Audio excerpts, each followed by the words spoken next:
ओम शांति। भाग्य विधाता भाग 2। इस पुस्तक में आज हम पढ़ेंगे। बाबा ने कहा, बाबा की गद्दी 100 बच्चों की गद्दी। इस विषय पर ब्रह्मा कुमार आत्मा प्रकाश भाई जी अपने अनुभव सुनाते हैं। चलिए आज हम इसे पढ़ते हैं। मैं अपने को पद्मा पदम भाग्यशाली समझता हूँ कि विश्व की कोटों में कोई आत्माओं में मुझे भी सृष्टि के आदि पिता साकार रचयिता आदिदेव प्रजापिता ब्रह्मा के सानिध्य में रहने का परम श्रेष्ठ सुअवसर मिला।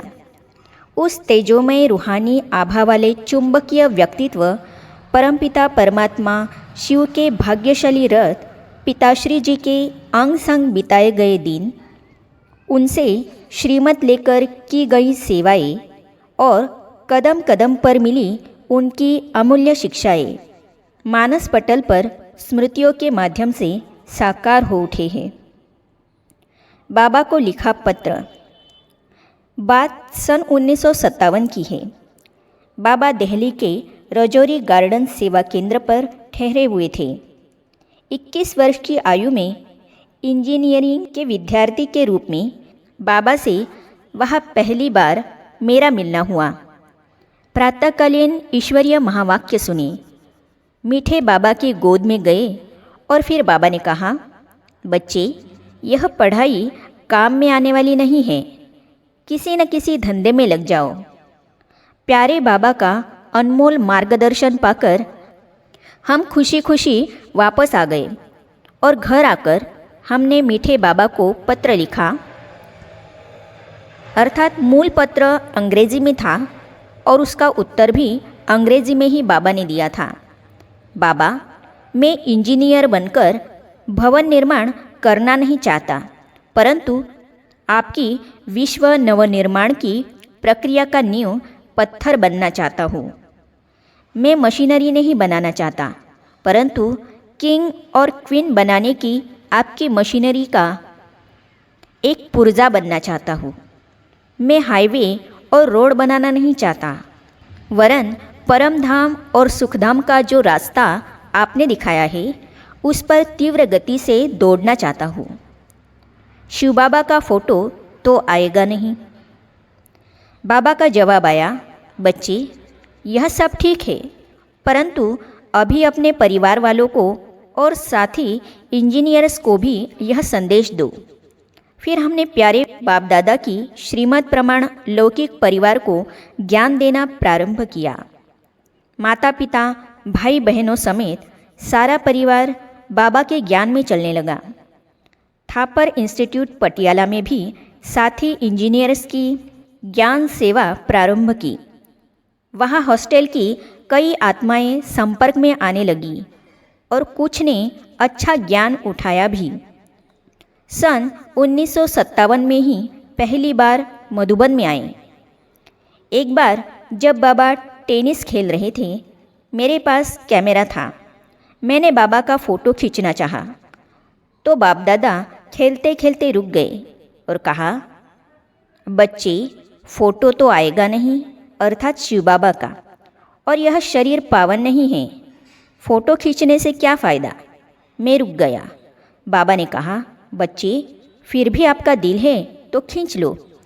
इस प्रकार हमारा दिल रखने के लिए बाबा ने आज्ञा दे दी, परंतु देह के भान में लाने वाली हर बात से पार ले जाना ही उनका लक्ष्य रहता था।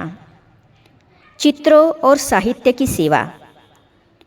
सन 1961 में इंजीनियरिंग की पढ़ाई पूरी करके परिवार सहित जब बाबा से मधुबन में मिलने गए, तो प्यारे बाप दादा ने हमें दिल्ली में भ्राता जगदीश जी के पास साहित्य विभाग में सेवा के लिए भेज दिया।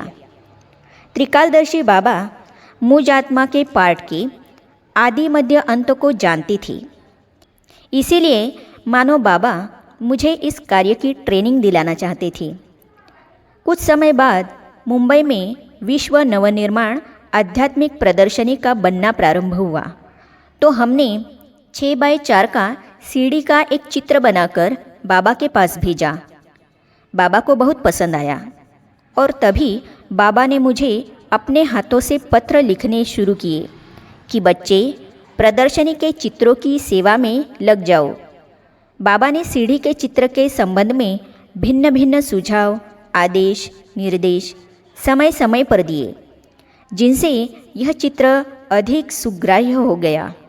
उदाहरण के लिए देवियों की पूजा कर उनको पानी में डालना अर्थात अंधश्रद्धा की पूजा, कांटों की शैया पर लेटा हुआ गरीब भारत आदि आदि। इस प्रकार दिल्ली कृष्णानगर में चित्रशाला की स्थापना हो गई और कई कलाकारों को लगाकर जोर शोर से यज्ञ के ज्ञान के चित्र बनने शुरू हो गए।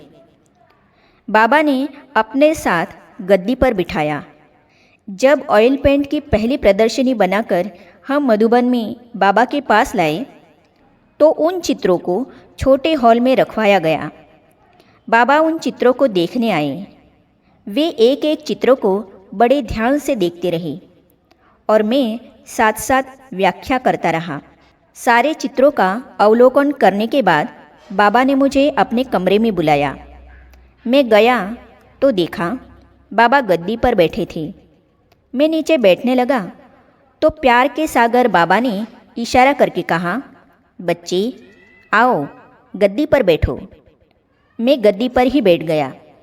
फिर बाबा ने महावाक्य उच्चारण किए, मीठे बच्चे, जो बाप की गद्दी सो बच्चों की गद्दी। ये प्यार और अधिकार भरे बोल सुन आत्मन गदगद हो उठा।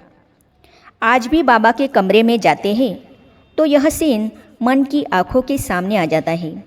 रोमांचक खड़े हो जाते हैं और नेत्रों से प्यार के सागर के प्रेम में अश्रुधारा बहने लगती है। बेबी बुद्धि का टाइटल।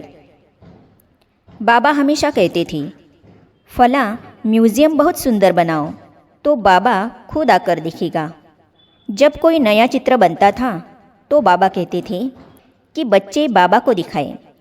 जब पहले पहले शिव बाबा का किरणों वाला चित्र बना और मथुरा में लगी प्रदर्शनी में दिखाया गया तो बाबा के पास भी समाचार पहुंचा कि नया चित्र बना है। पहले तो बाबा ने मुरली में खूब महिमा की कि बच्चों ने अच्छा विचार सागर मंथन किया है, परंतु बाद में यह भी कह दिया कि बच्चे बेबी बुद्धि है, जो बाबा को दिखाया भी नहीं। फिर तो हमने शीघ्र ही एक सैंपल प्राण प्यारे बाप दादा के पास भेज दिया। कार्य में देरी होने पर या मनपसंद कार्य न होने पर जब बाबा के मुख से हमारे लिए बेबी या बेबी बुद्धि बच्चे शब्द निकलता तो यह शब्द भी हमारी खुशी का पारा चढ़ा देता, क्योंकि इसमें मीठी शिक्षा के साथ साथ बाबा का अपार प्यार भी समाया रहता। शब्दों की सही लिखत पर ध्यान। बाबा हर कार्य को बिल्कुल ठीक रीति से करते और कराते थे। जब पहली बार परमात्मा के परिचय की किताब पर 4 रंग में सर्वात्माओं का पिता यह टाइटल और दूसरी तरफ सतयुगी दैवी स्वराज्य आपका जन्मसिद्ध अधिकार है यह छपा तो बाबा को रंगीन टाइटल बहुत पसंद आया, लेकिन स्लोगन की लाइन को देखकर तुरंत पत्र लिखा कि इसमें ईश्वरीय शब्द मिस है। ईश्वर के घर का बच्चा बने बिना यह जन्मसिद्ध अधिकार नहीं मिल सकता। इस प्रकार शब्दों को सही सही लिखा जाए, इस बात पर बाबा बहुत बहुत ध्यान देते थे। भविष्य स्वरूप का नशा। सेवाओं में सब प्रकार से व्यस्त रहते हुए भी बाबा सदा अपने भविष्य स्वरूप के नशे में रहते थे। मैं कल क्या बनने वाला हूँ, यह जैसे बाबा के सामने हर क्षण प्रत्यक्ष रहता था। एक बार गीता का भगवान कौन, शिव या श्री कृष्ण, अर्थात इस चित्र में श्री कृष्ण के बचपन के पालना और पढ़ाई के चित्र भी है। यह चित्र लेकर हम बाबा के पास गए तो बाबा ने उसे छोटे हॉल के प्रवेश द्वार पर लगवाया और मुरली सुनाकर जब हॉल से बाहर जाते तो उसको देखकर अपने भविष्य के स्वरूप के नशे में कहते, देखो मैं कल यह मिचनू बनूंगा, मैं ऐसे पढ़ूंगा। बाबा के नारायणी नशे में डूबे हाव भाव देखकर हम भी देह की सूझबूझ भूल जाते और बाबा के साथ साथ नई सतयुगी दुनिया के नज़ारों में रमण करने लगते। कदम कदम पर शिव बाबा की याद। बाबा सिखाते थे कि चित्र बड़े बड़े होने चाहिए ताकि अंधों के आगे आईने का काम करे। बाबा सदा अपने को छिपाना चाहते थे और हर बात में शिव बाबा की महिमा को प्रत्यक्ष करना चाहते थे और अपने इस पुरुषार्थ में वो एक सेकंड के लिए भी प्यारे शिव बाबा की स्मृति को ओझल नहीं होने देते थे।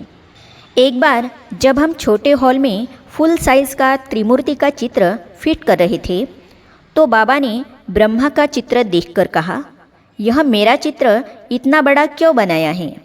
हमने कहा, बाबा जब विष्णु फुल साइज़ का है तो ब्रह्मा भी तो फुल साइज़ का बनाना पड़ेगा। बाबा कभी भी अपनी महिमा सुनना पसंद नहीं करते थे। यदि मुरली पूरी होने के बाद क्लास में कोई भी कविता आदि सुनाता और उसमें साकार बाबा की महिमा होती तो बाबा झट चुप करा देते। वे सदैव कहते कि यदि महिमा है तो एक शिव बाबा की। जब कोई उन्हें फूल भेंट करता तो कहते, मम्मा को दो क्योंकि वह कुमारी है। इस प्रकार हमने देखा कदम कदम पर बाबा शिव बाबा की याद दिलाते और सभी को अपने से आगे रख आगे बढ़ाते। उनके जीवन में सद्गुणों के अमूल्य रत्न छिपे हुए थे। वे सभी के थे और सभी उनके थे, परंतु प्यार के सागर होते भी पल में न्यारे होने की कला में भी निपुण थे। कितनी महिमा करे, कितने गुण बखान करे।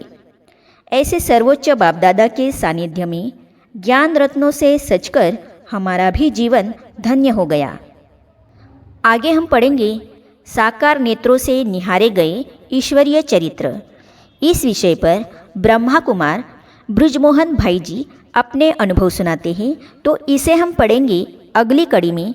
तो ये जानने और पढ़ने के लिए इस चैनल को सब्सक्राइब करने के साथ ही साइड में जो बेल आइकॉन है उसे भी क्लिक कीजिए ताकि आने वाली सभी वीडियो और अब तक की सारी वीडियो आप तक पहुंचती रहेगी।